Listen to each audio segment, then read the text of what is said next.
Shalom and praise Lord, सबको jam से की मेरे बहन भाइयों। आज जो है मैं आपका ध्यान लेके जाना चाहता हूँ पवित्र शास्त्र बाइबल के एक बड़े महत्वपूर्ण अध्याय पे, जो हमें मिलता है पहला पतरस उसके दूसरे अध्याय के 9वें वचन में, जहां पर परमेश्वर कहता है, पर तुम एक चुना हुआ वंश और राज पदधारी याजकों का समाज और पवित्र लोग और परमेश्वर की निज प्रजा हो, इसलिए कि जिसने तुम्हें अंधकार में से अपनी अद्भुत ज्योति में बुलाया है उसके गुण प्रकट करो। मेरे अजीज बहन भाइयों, यहाँ पर आज सवाल आता है, क्या वास्तव में हम परमेश्वर के पवित्र लोग हैं? क्या वास्तव में हम परमेश्वर की वो निज प्रजा है जिसको परमेश्वर ने बुलाया है?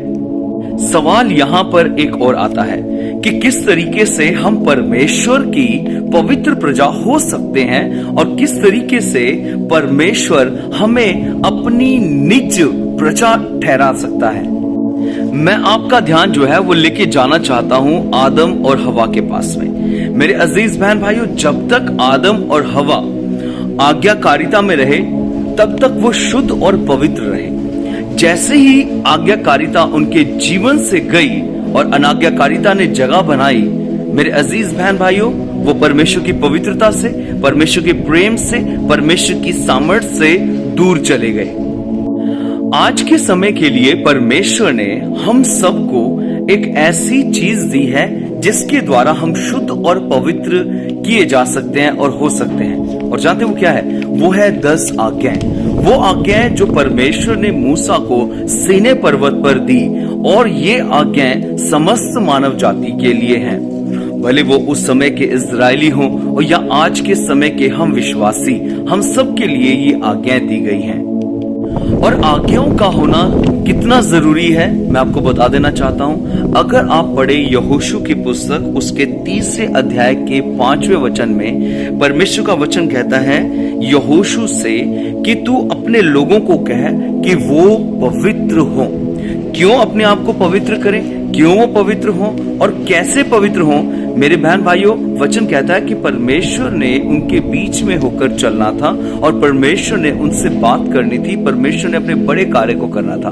और वही आज के समय में परमेश्वर हमसे कहता है कि हम अपने आप को पवित्र करें। और हम अपने आप को पवित्र कैसे कर सकते हैं? जब हम परमेश्वर की आज्ञाओं में रहते हैं, उसके भय में रहते हैं। मेरे अजीज बहन भाइयों, इस बात पर भी ध्यान दें कि परमेश्वर का वचन रोमियो की पुस्तक उसके 7वें अध्याय के 12वें वचन में कहता है कि जो व्यवस्था है ये पवित्र है और आज्ञाएं ठीक है और सही है। मेरे अजीज बहन भाइयों, इसीलिए ताकि हम इन आज्ञाओं को मानकर अपने आप को शुद्ध कर सकें, और ये पवित्र आज्ञा है जिसके द्वारा हम पवित्र किए जाते हैं। आदम की वाटिका के समय में शैतान ने आदम और हव्वा पर जो है वो जब बात करी, तब उस समय अदन की वाटिका में आदम और हवा को शैतान ने आज्ञाओं को लेकर ही भरमाया था।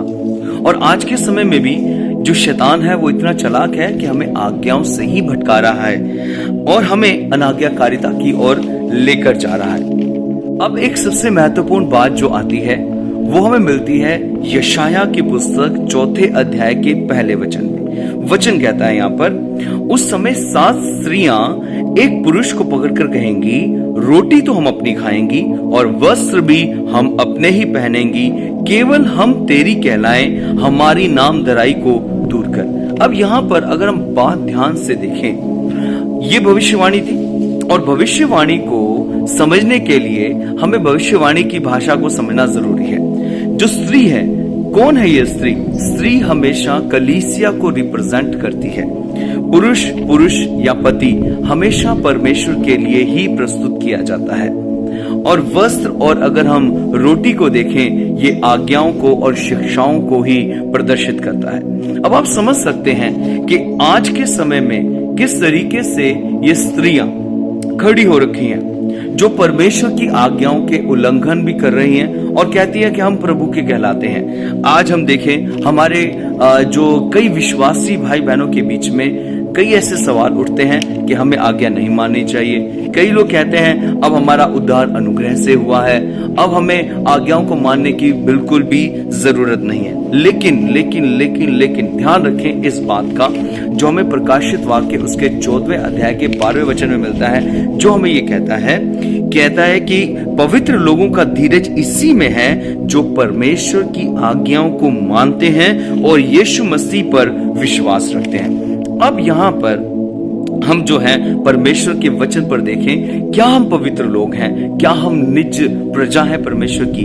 अगर हम पवित्र लोग हैं, अगर हम कहते हैं कि हम परमेश्वर के कहलाने वाले लोग हैं, तो मेरे अजीज बहन भाइयों इस बात पर जरूर ध्यान देना, जहां पर परमेश्वर का वचन कहता है कि पवित्र लोगों का धीरज इस बात में है कि वो परमेश्वर की आज्ञाओं को मानते हैं। मेरे बहन भाइयों, आज्ञा बहुत जरूरी है। जब तक इजरायलियों के पास आज्ञा थी और जब वो उनको मानते थे तो मेरे बहन भाइयों वो बचे रहते थे। जब वो आज्ञाओं से वंचित होते थे, अपने आप को दूर करते थे, तब तब उनके ऊपर बड़ी बड़ी समस्या आई, तब उन्होंने जो है बड़े बड़े दुख और संकटों का सामना किया। लेकिन हमारा परमेश्वर दयालु और अनुग्रहकारी है। वो हमें बुलाता है कि हम उसके पास आए, अपने आप को शुद्ध करें, अपने आप को पवित्र करें, क्योंकि प्रभु यीशु मसीह बहुत जल्द आ रहे हैं। और इससे पहले कि यीशु मसीह आए, वो चाहते हैं कि हम अपने आप को शुद्ध और पवित्र करें। क्योंकि बाइबल के अंदर परमेश्वर का वचन एक और कहता है, प्रकाशित वाक्य ही के अंदर कहता है कि धन्य है वो जो अपने वस्त्रों को धो लेते हैं, क्योंकि वो परमेश्वर के उस राज्य के वारिस होंगे और नगर के बीच में जाएंगे द्वार से होते हुए,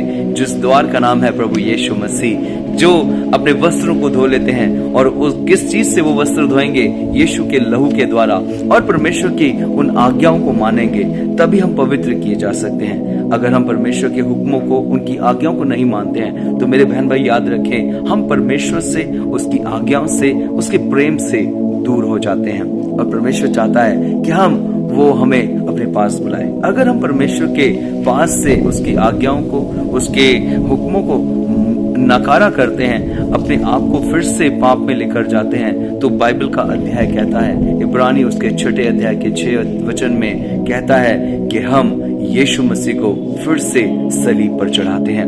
मेरे बहन भाइयों, अपने जीवनों को परमेश्वर के पास लेकर आएं, शुद्ध करें, पवित्र करें, परमेश्वर की आज्ञा में रहें, क्योंकि अनुग्रह तभी आएगा जब हम प्रभु के हुक्मों में बने रहेंगे, जब हम उसके विश्वास को अपने जीवन के अंदर उजागर करेंगे। क्योंकि वचन कहता है, क्योंकि कर्म के बिना जो विश्वास है वो मरा हुआ है। आइए हम सब आज प्रभु के पास आए और कहें, हे प्रभु, मुझे वो सामर्थ्य दे ताकि मैं आज्ञाओं में बना रहूं, ताकि ऐसा ना हो कि जब शैतान आए और मुझे भरमा दे।